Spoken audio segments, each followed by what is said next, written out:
Good morning everyone. I've titled this video Haycross Audio, the future, because I'm quite excited with the way things are going and progressing, and just how Haycross Audio is been building over the last few years. Obviously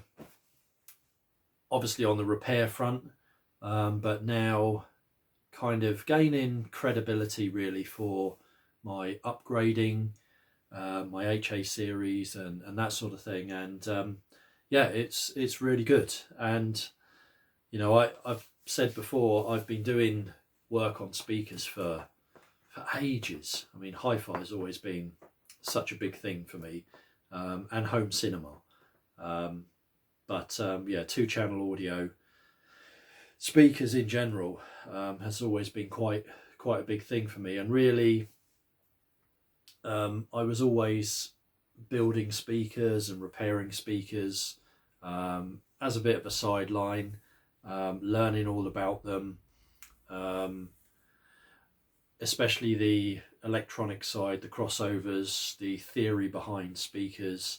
I've always been into that, and I always find if you're passionate about something, you put the effort in and learn.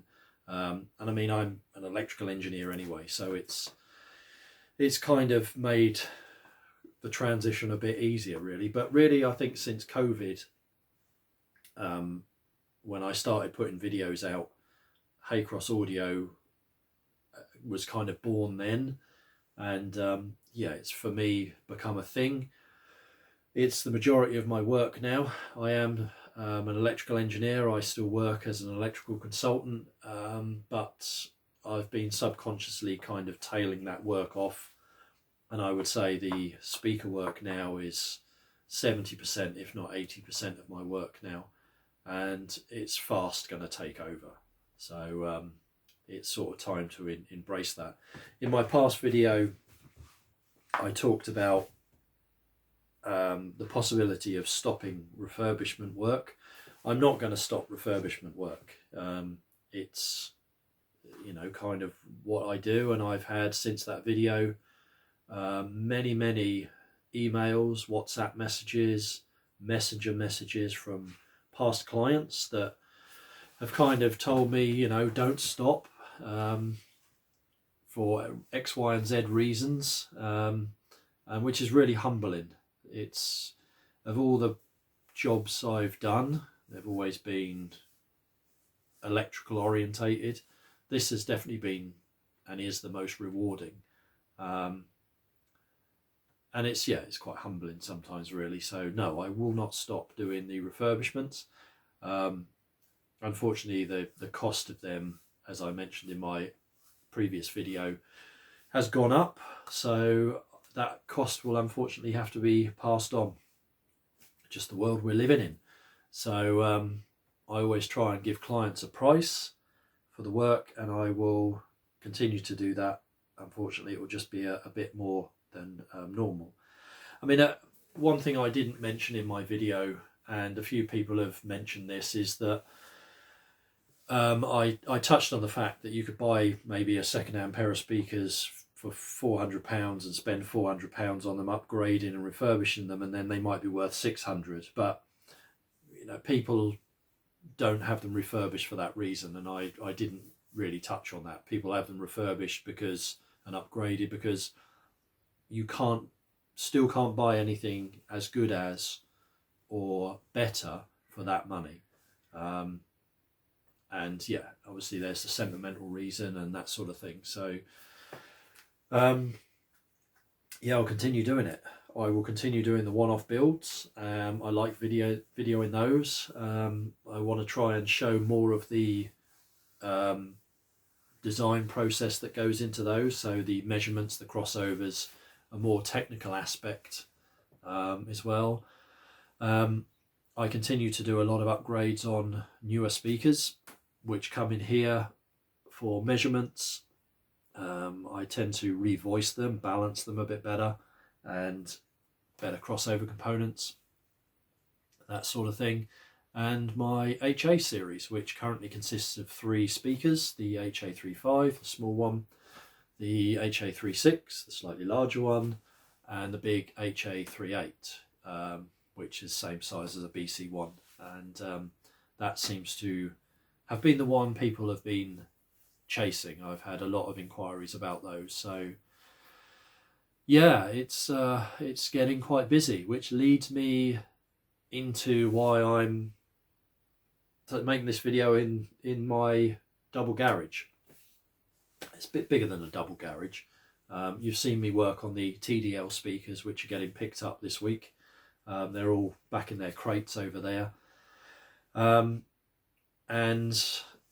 I'm sure those of you that watch my channel regularly have realised that I have a separate office, which is kind of over there, and my separate workshop, which is kind of over there.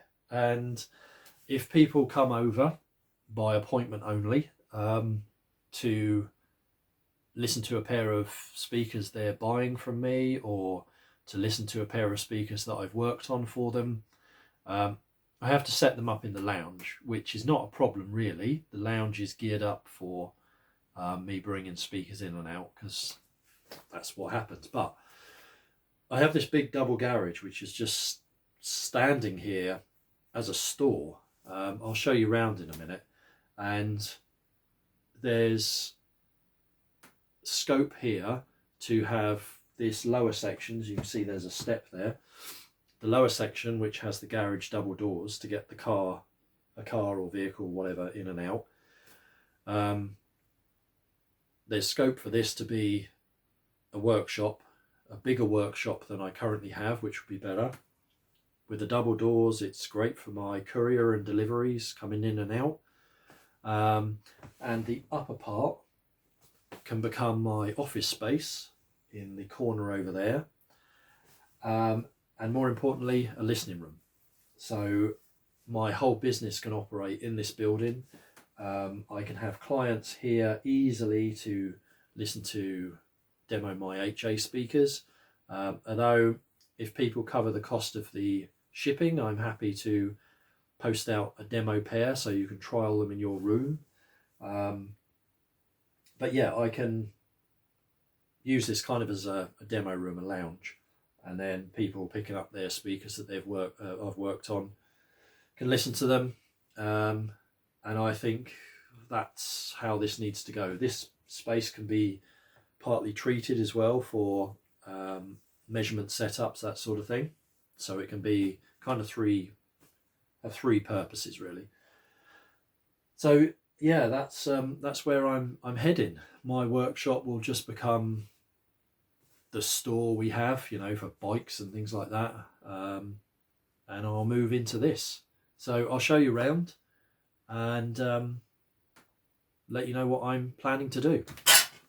Okay, I'll kind of try and narrate this as I go. So that's where I've just been sat in, where the step is up into the upper part. So there's a wall there, which is where those shelves are. They're the big TDLs, which are being picked up shortly, and my double doors. And then it's all brick built, this garage, so it's a proper substantial building. There's a lot of junk in here. And quite importantly, the ceiling is really high. And there's a big, massive shelf up there. And that's made measuring in here pretty successful, really. So this part will be my workshop, and it's pretty much probably 3.5 meters by 6.5. My current workshop is about 3.5 by 4, so it's substantially bigger. So I can have kind of almost goods in and out through those doors. There's a parking space at the front there as well, so that's going to make it great for clients and things like that. And yeah, this can be a good workshop space, probably a good filming space as well, because I want to improve that too. And yeah, so this would be the workshop part. So the upper part will be the office and demo room. So I've got door there, a nice window. Obviously there's electrics and everything coming into here, a good size supply, so that's good. I have water as well, so in the corner there I'll probably have a little kitchenette, a chair of some description, and then in this corner here will be my office space. So I'll just have a desk in here, I'll probably have an equipment rack down here, and yeah, I can work in this corner because I don't need a lot of office space at all really. And then again, really high ceilings, so that all helps. And then there'll be a wall I build between the lower part and the upper part, with a hidden door in it, and then that will kind of be the wall the speakers are positioned on. There'll probably be a screen in the middle there, and then I'll probably have some shelving and bits and pieces on this side. So yeah, that's kind of the plan. Because I'm working in my existing office, existing workshop, I can sort of do this on the side, and then eventually move in here. So that's the master plan for Haycross Audio. I'm going to look outside. I need to break this up, probably cast a new slab there or gravel it. And the double doors there. So there's the door to the double garage. Barbecue. Love that barbecue.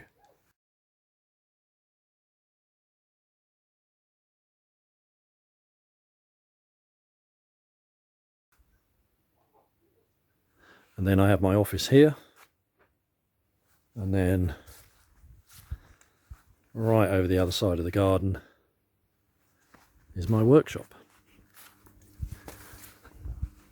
So getting this all into one space would be absolutely fantastic. And for clients to visit as well. That's the important part.